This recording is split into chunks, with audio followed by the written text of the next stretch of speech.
군부대 종교행사 날 5살 동자승이 여군 장교를 보자마자 엄마 라고 외쳤다. 군대 전체가 뒤집어진 그날의 진실. 산사의 묵직한 향내가 군복의 빳빳한 다림질 냄새와 어색하게 뒤섞이는 오후였다. 7월의 태양은 아스팔트 연병장 위로 투명한 아지랑이를 피워 올렸고 그 열기마저 얼려버린 듯한 정적 속에서 야외 종교행사가 한창이었다.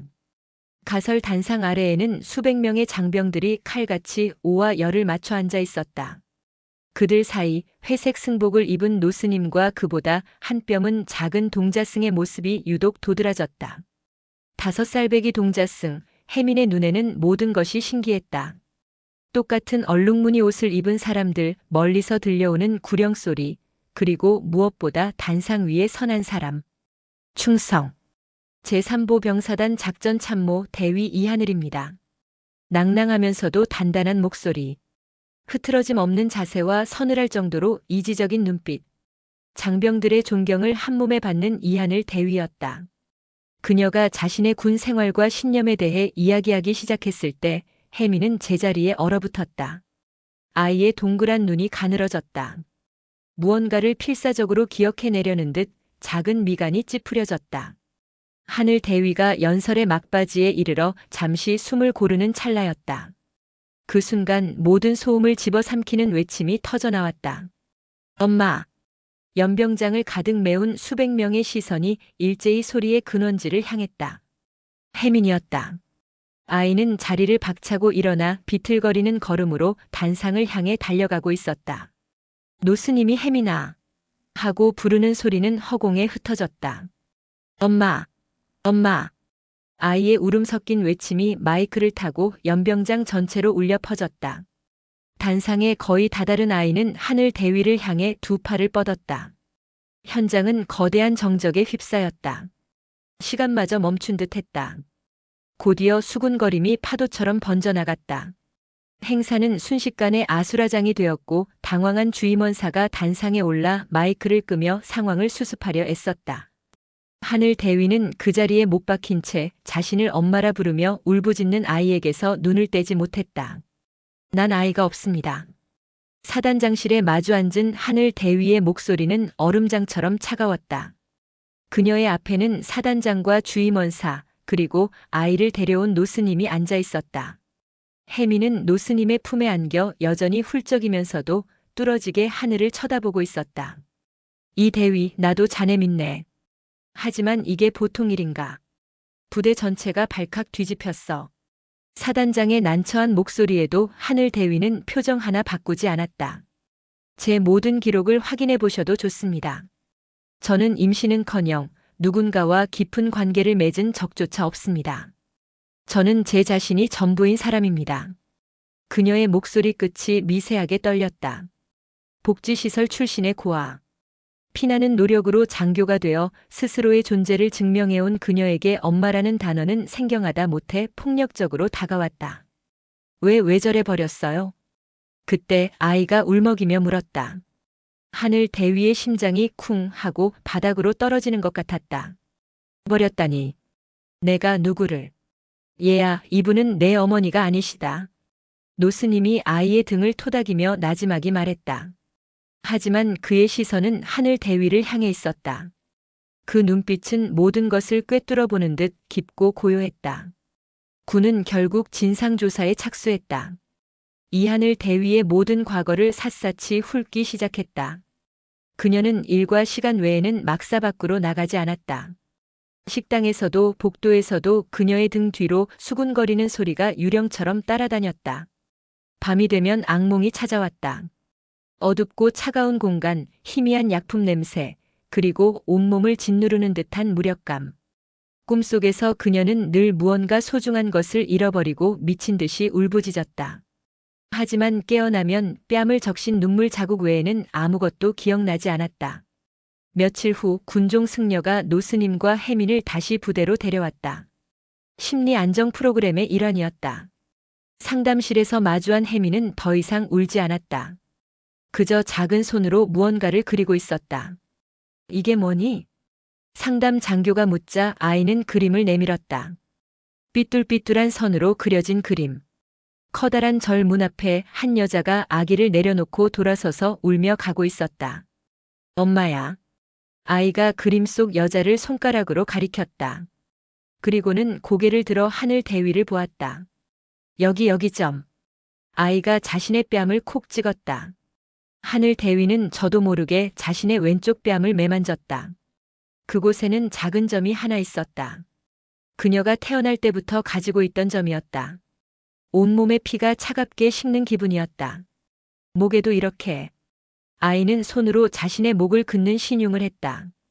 하늘 대위는 숨을 멈췄다. 군복깃에 가려진 목 왼쪽, 그곳에는 어릴 적 놀다 다친 희미한 흉터가 있었다. 그녀 자신조차 잊고 지내던 흔적이었다.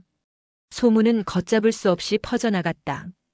결국 사단장은 결단을 내렸다. DNA 검사해. 이 방법밖엔 이 소문을 잠재울 길이 없어.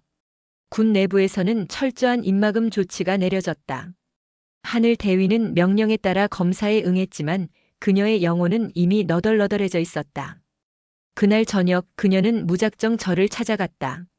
어둠이 내린 대웅전 앞에서 그녀는 말없이 서 있는 노스님과 마주했다. 저는 정말 아무것도 기억나지 않습니다. 그녀의 목소리는 물기에 젖어 있었다. 피는 중요하지 않습니다. 노스님이 조용히 입을 열었다. 하지만 기억은 지워지지 않지요. 억지로 묻어둔다고 해서 사라지는 것이 아닙니다. 그저 더 깊은 곳에서 주인을 기다릴 뿐이지요. 그날 밤 하늘 대위는 처음으로 꿈의 내용을 선명하게 기억해냈다. 16살의 자신. 복지시설의 차가운 방. 배가 불러왔지만 아무도 그것을 축복이라 말해주지 않았다. 시설 원장은 미래를 위한 최선의 선택이라며 그녀를 낯선 병원으로 데려갔다. 수술대 위에 차가운 불빛, 강제로 팔다리를 붙잡는 손들, 그리고 귓가에 맴돌던 아기의 첫 울음소리. 곧이어 팔에 주사기가 꽂혔고 세상은 깊은 안개 속으로 가라앉았다. DNA 검사 결과가 나왔다. 한 장의 서류가 이하늘 대위의 지난 10년을 송두리째 무너뜨렸다. 유전적 모계관계 성립. 복제인간도 먼 친척도 아니었다. 그녀는 혜민의 생물학적 어머니가 맞았다. 온몸이 부서지는 듯한 충격 속에서 억지로 닫아두었던 기억의 수문이 터져나왔다. 16, 세상의 전부였던 시설에서 끔찍한 일을 당한 후 누구에게도 말하지 못했던 비밀. 원장은 불미스러운 일을 덮기 위해 그녀를 병원으로 보냈고 아이를 낳자마자 그녀의 기억을 약물로 지워버렸다. 그리곤 곧바로 다른 시설로 전출시켰다. 아이는 그 길로 절 앞에 버려졌다. 병원의 출산 기록과 혜민의 절 입소일자는 정확히 일치했다. 노스님은 그날 새벽 갓난아기를 거두며 모든 것을 짐작했지만 언젠가 인연의 때가 오리라 믿고 묵묵히 아이를 키웠을 뿐이다. 하늘 대위는 검사 결과지를 들고 며칠을 울었다. 자신의 잃어버린 시간과 기억, 그리고 세상에 홀로 태어나자마자 버려진 아들을 위해 울었다. 그녀가 스스로를 증명하기 위해 군인이 되어 총을 들고 있는 동안 그녀의 아이는 절에서 목탁을 두드리고 있었다. 가장 강인하다고 믿었던 자신의 삶이 실은 가장 중요한 부분을 도려낸 채 세워진 모래성이었음을 깨달았다. 한 달이라는 시간이 흘렀다. 그날의 혼란이 거짓말처럼 다시 야외 종교 행사가 열렸다. 모든 것이 한 달 전과 똑같은 풍경이었다. 하지만 단상 위에는 다른 사람이 서 있었다. 군복이 아닌 사복 차림의 이하늘.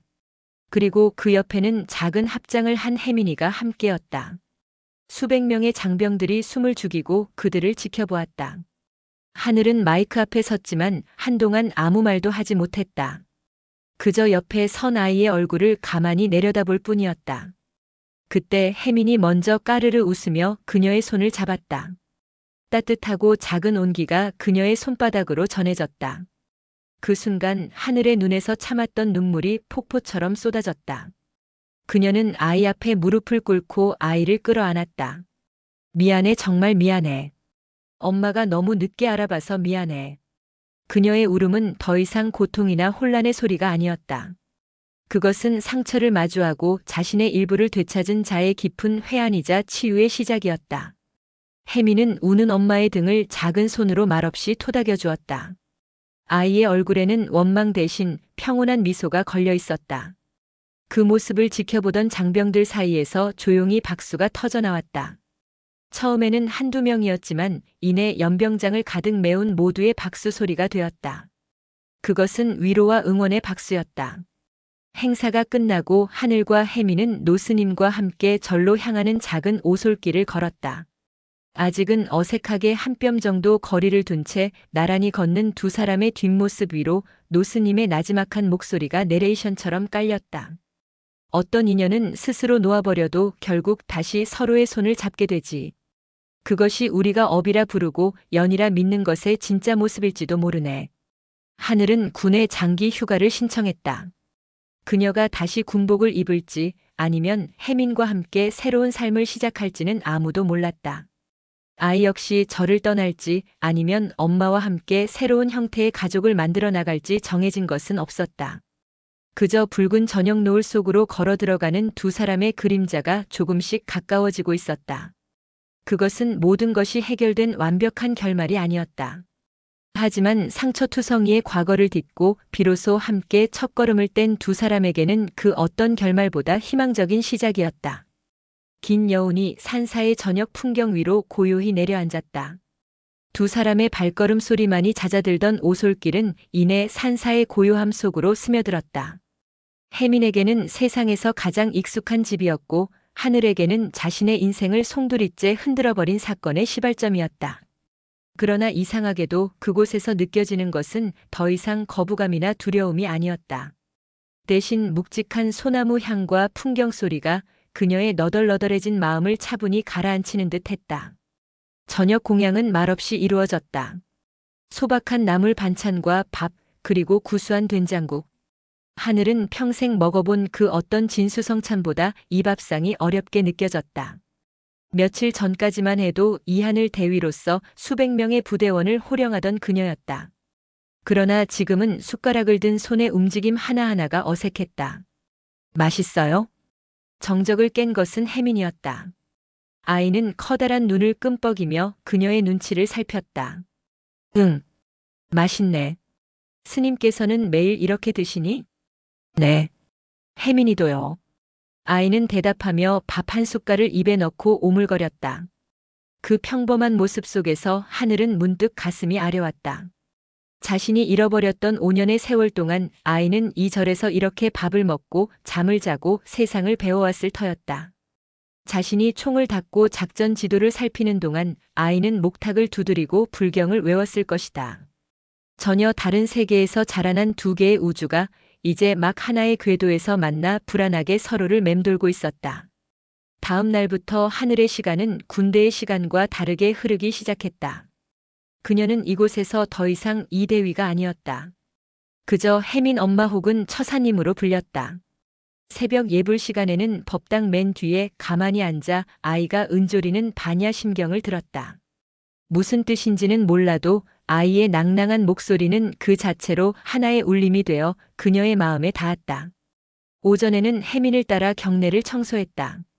아이는 제 몸만 한 대나무 빗자루를 들고 서툰 솜씨로 낙엽을 쓸었다. 엄마, 이렇게 쓰는 거예요. 혜민이 시범을 보였다. 빗질은 마당을 깨끗하게 하기 위함이 아니라 마음을 한 곳에 모으기 위한 수행이라고 노스님은 말했다.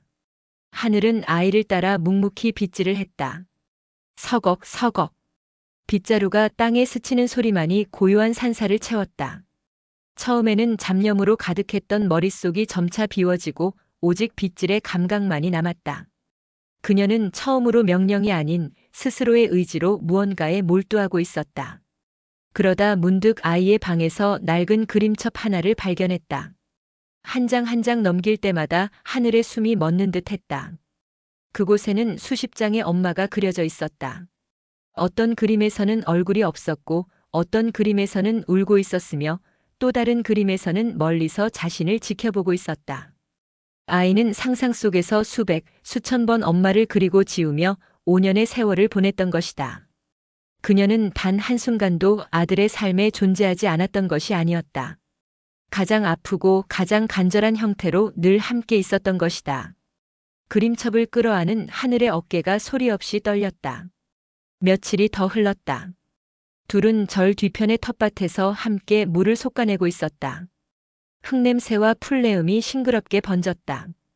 혜민아. 하늘이 조심스럽게 입을 열었다. 엄마는 정말 몰랐어. 너를. 만약 알았다면 단 하루도 이렇게 두지 않았을 거야. 그것은 변명이 아닌 뒤늦은 고백이었다. 그녀의 목소리에는 깊은 죄책감이 배어 있었다. 혜미는 솎아낸 무청을 다듬던 손을 멈추고 고개를 들었다. 아이의 눈은 티 없이 맑았다. 스님께서 그러셨어요. 엄마는 길을 잃은 거라고. 사람은 누구나 길을 잃을 수 있대요. 다시 돌아오면 되는 거라고. 아이의 담담한 위로에 하늘은 할 말을 잃었다. 그 어떤 심리 상담사의 위로보다 사단장의 배려보다 이 작은 아이의 한마디가 그녀의 가장 깊은 상처를 어루만지고 있었다. 버려진 것이 아니라 길을 잃었을 뿐이라는 그 말이 그녀를 올가매던 죄책감의 사슬을 끊어주는 듯 했다. 그녀는 그제야 비로소 자신을 용서할 수 있을 것 같았다. 그날 오후 군부대로부터 전화가 걸려왔다. 그녀의 직속 상관인 대대장이었다. 이하늘 대위. 잘 지내나? 네, 대대장님. 목소리가 많이 편안해졌군. 다행이야. 부대원들 모두 이 대위 걱정하고 또 응원하고 있어. 그러니 조급해하지 말고 시간이 얼마가 걸리든 좋으니까 그냥 이하늘로 그리고 한 아이의 엄마로 충분히 시간을 보내게. 여긴 걱정 말고. 수화기 너머의 따뜻한 배려에 하늘은 코끝이 찡해졌다. 그녀가 목숨처럼 여겼던 군대라는 조직이 그녀를 버리지 않고 기다려주고 있었다. 전화를 끊고 멍하니 서 있는데 혜민이 다가와 그녀의 옷자락을 잡아당겼다. 엄마, 저기 봐요. 아이가 가리키는 곳에는 수백 년 된 은행나무가 노을빛을 받아 황금색으로 빛나고 있었다. 아이는 그 나무 아래가 자신이 가장 좋아하는 장소라고 했다. 두 사람은 나란히 툇마루에 앉아 그 풍경을 바라보았다. 군대 좋아요? 아이가 뜬금없이 물었다. 하늘은 잠시 생각에 잠겼다. 응. 좋았어. 힘들었지만 내가 살아있다는 걸 느끼게 해줬거든. 그럼 다시 갈 거예요? 가장 본질적인 질문이었다. 하늘은 선뜻 대답하지 못했다. 그녀의 정체성이었던 군인 이하늘과 이제 막 찾아낸 엄마 이하늘 사이에서 그녀는 여전히 길을 헤매고 있었다. 그때 노스님이 따뜻한 차 두 잔을 들고 다가왔다. 스님은 아무 말 없이 차를 건네고는 둘 옆에 앉아 함께 은행나무를 바라보았다. 산에서 내려가는 길은 언제나 열려 있단다. 스님이 하늘을 보며 나지막이 말했다. 그리고 이 산에 머무는 길 또한 언제나 열려 있지. 그것은 선택을 강요하는 말이 아니었다. 어떤 선택을 하든 괜찮다는 온전한 지지와 신뢰의 말이었다. 하늘은 문득 깨달았다. 지금까지 그녀의 삶은 정복의 연속이었다. 가난을 정복하고 편견을 정복하고 한계를 정복하며 정상에 오르는 것만이 유일한 길이라 믿었다. 하지만 이곳에서의 시간은 달랐다. 길은 오르는 것이 아니라 그저 묵묵히 걷는 것이었고 정상에 서는 것보다 누군가와 나란히 발을 맞추는 것이 더 큰 의미가 있을 수 있다는 것을 배우고 있었다. 바로 그때 작은 온기가 그녀의 손을 덮었다. 혜민이 자신의 작은 손으로 그녀의 손을 꼭 잡은 것이다. 아이는 환하게 웃고 있었다. 더 이상 그림 속의 슬픈 얼굴이 아니었다. 엄마. 벼락처럼 심장을 내리치던 그 단어가 이제는 가슴을 덮이는 온기 가득한 햇살처럼 느껴졌다. 하늘은 아들의 손을 마주 잡았다. 그리고는 시선을 들어 멀리 산 아래의 세상을 바라보았다. 자신이 떠나온 치열한 세상과 자신을 품어준 고요한 세상이 그곳에 함께 있었다. 그녀가 어떤 길을 선택할지 아직은 알 수 없었다. 하지만 한 가지는 분명했다. 그녀는 더 이상 혼자가 아니었다. 잃어버렸던 자신의 반쪽을 되찾은 그녀의 얼굴에 아주 오랜만에 옅고 편안한 미소가 피어올랐다. 그 미소는 방황의 끝이 아닌 진정한 시작을 알리는 신호였다. 영상이 마음에 드셨다면 구독과 좋아요 부탁드립니다.